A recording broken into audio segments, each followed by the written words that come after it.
Hello and welcome. In this video today, I'm going to talk about arpeggios. An arpeggio is simply playing individual notes of a chord. That's all it is. And say, for example, if I play a C chord,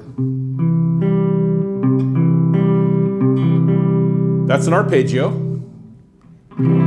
That's strumming it. But if I just play the notes of the chord, that's what we consider an arpeggio. Now, a chord is made up of the 1, 3, and 5 of the degree of the scale. So I'm going to do this in G. And so a G chord or a G arpeggio, G major, not adding anything to it yet, is just a G, a B, and a D. Okay. Now, let me show you here what I'm going to do. So I'm here on the third position. The E string, 3rd fret, then I'm going to go down here to the B, which is the A string, 2nd fret, and then I'm going to do the A string, the 5th fret. So that pattern looks like this. Okay, just like this. That's the 1, 3, 5 of the chord. Okay, 1, 3, 5 of the chord. Now, let's do the octave rule, and let's go up to right here to D, the 5th fret, okay? And let's do the same pattern, okay? So here's the 1, here's the 3, here's the 5. 1, 3, 5. So here's what we have. Okay? Now, let's go ahead and go up one more octave. So let's find the G here on the B string, and that's on the 8th fret. And we're going to do the same identical pattern, okay? Okay, so it's B on the 8th fret, then E on the 7th fret, and then E on the 10th fret.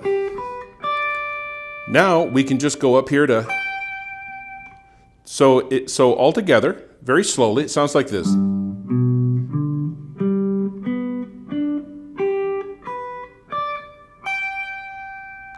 Okay, so that is an arpeggio in G. Now, I didn't add anything to it, no embellishments or anything like that. I just want you to get the pattern. That is a major shape for an arpeggio, okay? If you look at the G major scale, yeah, 1, 2, 3, 4, 5, okay? So what I've done is I've just taken the 1, the 3, and the 5, okay? Now, let's go ahead and add a 7th to it. Now, a dominant 7th. Now, remember, a dominant 7th is a flatted 7, okay? So, if you think about the scale, the G scale, F sharp is the 7th degree, okay? 1, 2, 3, 4, 5, 6, 7. That's F sharp, okay? However, when we play a dominant 7, we're not playing the F sharp, but we're playing the F. So it's a flatted 7th, okay? So now let's take a look what this arpeggio looks like with the flatted 7th, okay? So here's the 1, 3, 5, just like we did. Here's the flatted 7th, okay? Now we can move this up and do the same thing on the octave.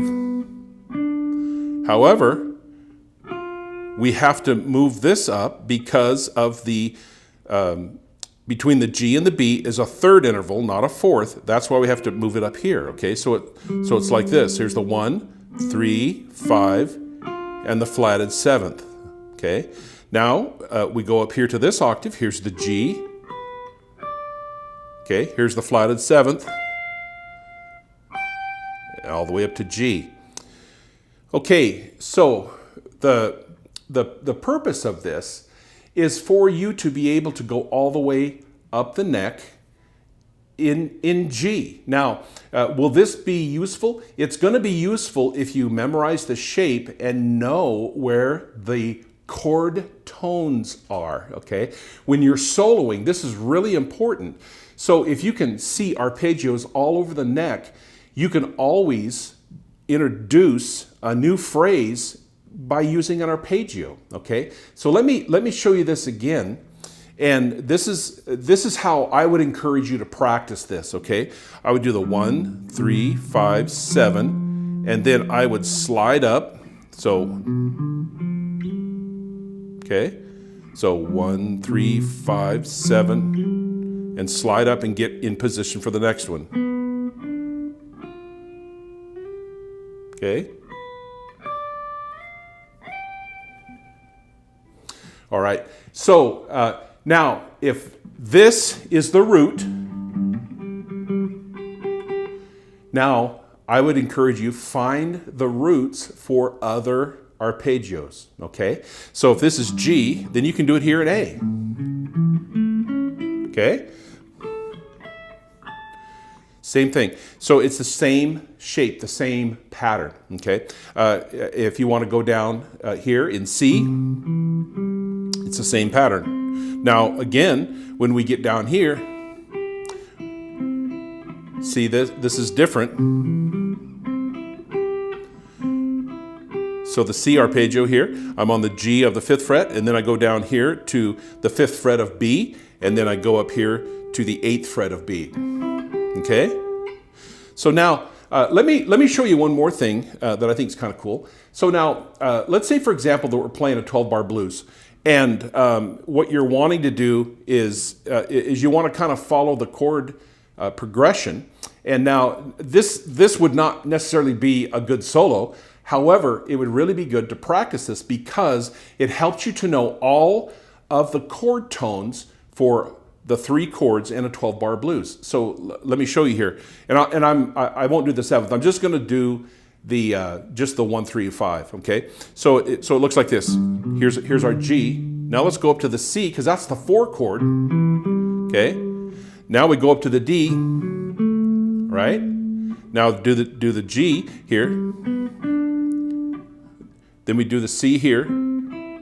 Okay. And if that's C, then just move it up a whole step. Okay. And here's G. We've done this before. Now let's find the root here for C. It's right here. Then up here to D. Then resolve to the G. Okay. Let me show you that again. Okay, so we're doing the 1, 3, 5 in G, 1, 3, 5 in C, 1, 3, 5 in D, 1, 3, 5, 1, 3, 5, 1, 3, 5.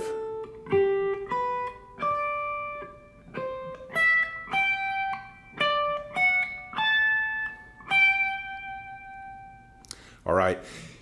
Now, the reason that you would want to practice that, not because that would be part of your solo, but so you can get that under your fingers and you know where each chord tone is from one end of the neck to the other end. All right. Hey, I hope you enjoyed this lesson today.